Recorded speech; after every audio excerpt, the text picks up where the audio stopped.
راضی الفت کی اب تک کے ایپیسوڈز میں آپ دیکھ چکے ہیں کہ صاحبہ اپنی چالاکیوں میں کامیابی حاصل کر چکی ہے۔ اسی لیے جب وہ دلہن بن کر اسٹیج پر آئی تو اس نے ارتضیٰ سے یہ کہا کہ میں اپنی زندگی کی سب سے خوبصورت شام تمہارے نام کرتی ہوں۔ وہ تو یہ سمجھتی تھی کہ آج وہ ارتضیٰ کی بیوی بن کر اپنی کامیابی کا جھنڈا گاڑ دے گی، لیکن اسے کیا معلوم تھا کہ جو سازشیں وہ کھیلتی چلی آ رہی تھی اب وہ ایک ایک کر کے اس کے سامنے آتی چلی جائیں گی۔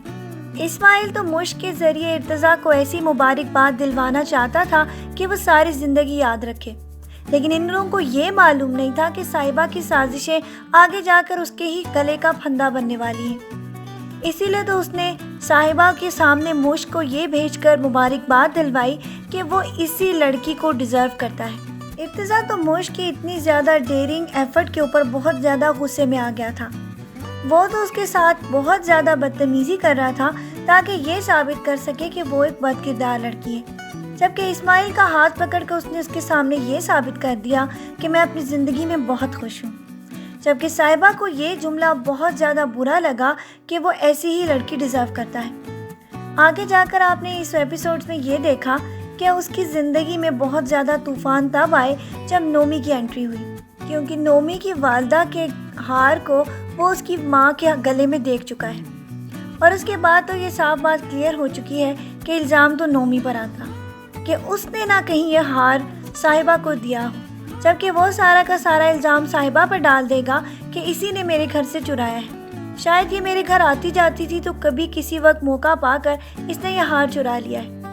اس کے بعد تو جو طوفان اور واویلا اس شادی کے فنکشن میں اٹھا، اس کے بعد نومی نے ساری باتیں سب کے سامنے کلیئر کر دی کہ یہ سازشی لڑکی مشک کی زندگی برباد کر چکی ہے۔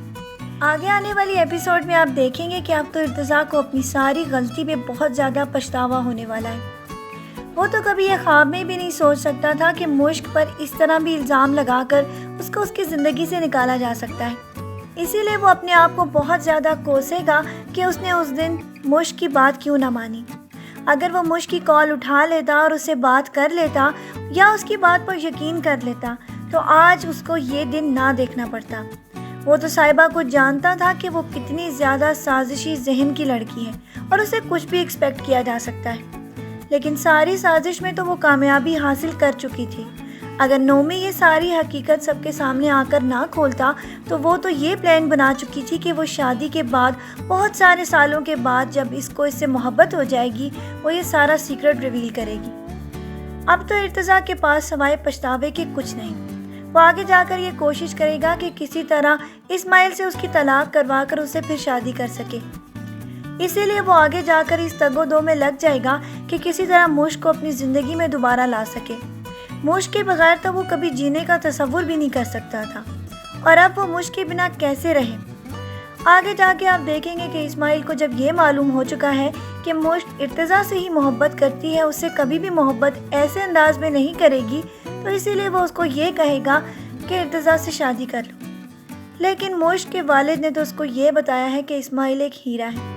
یہ ساری باتیں تو اس کے دماغ میں نقش ہو چکی ہیں، اور آگے جا کر آپ دیکھیں گے کہ وہ اسماعیل کے ہی حق میں فیصلہ دینے والی ہے، کیونکہ ایسے شخص پر تو وہ کبھی بھی اب اعتبار نہیں کرے گی جس نے اس کی بات سنی ہی نہیں تھی۔ مشک کو تو یہ بات کبھی بھی نہیں بھلانی چاہیے کہ کس طرح ارتضیٰ شادی والے دن بارات لے کر مشک کے گھر نہیں گیا تھا، جبکہ سارے خاندان والے بارات کا انتظار کر رہے تھے۔